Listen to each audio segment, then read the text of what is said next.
149페이지 문제 13번 함께 보도록 하겠습니다. 다항함수 fx가 이런 두 가지 조건을 만족할 때 다항함수 fx를 직접 구하시오. 첫 번째 조건부터 보도록 하겠습니다. 첫 번째 조건, x가 무한히 커질 때 분모 x제곱이고요. 분자는 fx 마이너스 x 세제곱입니다. 분모가 무한히 커지는 거 확인할 수 있고, 이때 전체의 극한값이 1에 수렴해야 된다.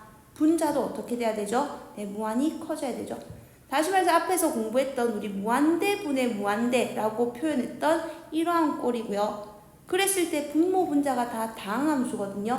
우리가 이런 꼴의 극한을 생각할 때는 극한이 극한값이 있다, 수렴한다든지 발생한다든지, 이건 뭐에 따라서 달라진다? 네, 분모와 분자의 차수에 따라서 달라진다. 한번 다시 정리해 볼게요. 그러니까 이런 꼴이죠. 분모 분의 분자. 우리가 이 분모를 ax의 n제곱으로 시작되는 n차 다항식이라고 생각을 한번 해보고, 분자를 bx의 m제곱으로 시작하는 m차 다항식이라고 생각을 해보도록 하죠. 첫 번째 경우, 우리 지금 이런 함수에 대해서 뭘 생각하고 있냐면 x가 무한히 커지는 경우의 극한값에 대해서 생각을 해보자는 겁니다. 첫 번째, m과 n이 같다. 다시 말해서 분모와 분자의 차수가 같다. 이 경우에는 어떻게? 네, 그 극한값이 a분의 b가 되더라. 여기 있는 최고차의 개수의 b가 되는 거죠. 우리가 이 극한값을 생각하는 건 외우는 게 아니었습니다. 어떻게 생각했었냐면 분모의 최고차항, 지금 여기서는 x의 n제곱이 되겠죠. 이걸 분모와 분자에 똑같이 나눠서 극한의 성질을 생각을 했었죠. 극한의 성질을 이용했었죠. 자, 두 번째, m과 n, 이번에는 m이 n보다 더 작은 경우, 다시 말해서 분자의 차수가 더 작은 경우, 예를 들어서 얘는 x제곱인데 밑에 건 x세제곱 플러스 1, 이런 식으로 3차와 2차가 있는 경우를 한번 생각해 보도록 하겠습니다. x가 무한히 커지면 분모 분자다 무한히 커지는 건 마찬가지지만 밑에 있는 3차가 커지는 속도가 훨씬 더 빠르겠죠. 그래서 결국 그 극한값은 어떻게 되더라? 네, 0으로 수렴하더라. 이걸 우리가 조금 더 확실히 식으로 확인하고 싶으면 x세제곱으로 분모 분자를 나눠서 생각하면 됩니다. 그죠? 그리고 3번, 이번엔 반대로 분자의 차수가 더 크더라. 그럼 거꾸로 위에 있는 놈은 x세제곱인데 밑에 있는 건 2차다. 이런 경우를 생각하면 되겠죠. 이번엔 분자가 커지는 속도가 훨씬 더 빠릅니다. 전체 극한값은 수렴한다라고 말할 수 없겠죠. 발산.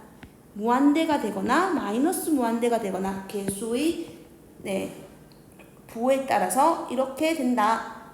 수업 시간에 이런 내용을 정리했었고, 다시 문제로 돌아갈게요. 이 조건을 1번이라 하겠습니다. x가 무한히 커질 때 무한대분의 무한대꼴인데 그 극한값이 1이 되려면, 다시 말해서 위에 있는 분자인 fx-x 세제곱이 밑에 차수 2차였습니다. 어떻게 될 수밖에 없다? 네, 첫 번째로 2차식이 될 수밖에 없다. 그러면서 그 극한값이 1이거든요. 밑에 있는 분모의 개수는 1입니다. 그러면 이 2차식에서 분자의 최고차항인 x제곱의 개수는 뭐가 돼야 된다? 네, 1이 돼야 된다. 나머지 부분은 알 수 없으니까 ax 플러스 b라고 할게요. 식 정리해 보겠습니다. fx-x 세제곱은 x제곱 플러스 ax 플러스 b가 돼야 되는 형태고, 우리 fx를 찾고 있으니까 fx의 모양 이까지 알 수 있습니다. 얘가 1번 조건을 통해서 알 수 있는 거죠. 두 번째 조건 한번 보도록 하겠습니다. 두 번째는 x가 마이너스 1을 향해서 간다. 분모가 뭐가 된다?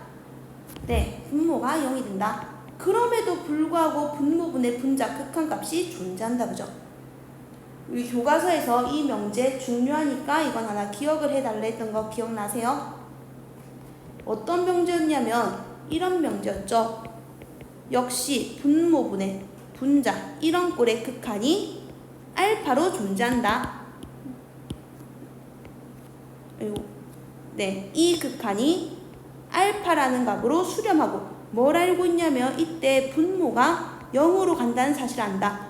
이 경우 분자의 극한 역시 0이 되더라. 어렵지 않게 증명할 수 있었습니다. 이걸 하나 기억해 달라 했고, 그럼 여기에서 이런 말을 할 수 있겠죠. x가 마이너스 1로 다가갈 때 fx 이 극한이 뭐가 된다? 0 된다. 이런 얘기를 해줄 수 있습니다. 근데 fx 구체적인 모양을 이까지 잡아뒀거든요. 대입을 한다 생각하면 이렇게 쓸 수 있겠죠. 마이너스 1로 갈 때 다항함수의 극한이고요. 다항함수의 극한은 우리가 그래프를 상상할 수 있어서 x가 마이너스 1로 갈 때의 상황은 그때 이 함수값이랑 같을 수밖에 없다. 그래서 마이너스 1을 집어넣으면 마이너스 1 마이너스 a 플러스 b 이 값이 0이 된다는 것까지 찾았습니다. 다시 말해서 마이너스 a 플러스 b가 0 된다. 우리가 여기에서 a와 b가 같다는 사실 알아냈네요. 지금 여기서 안 써먹은 조건 이거 안 써먹은 것 같네요. 그래서 그 값이 4다.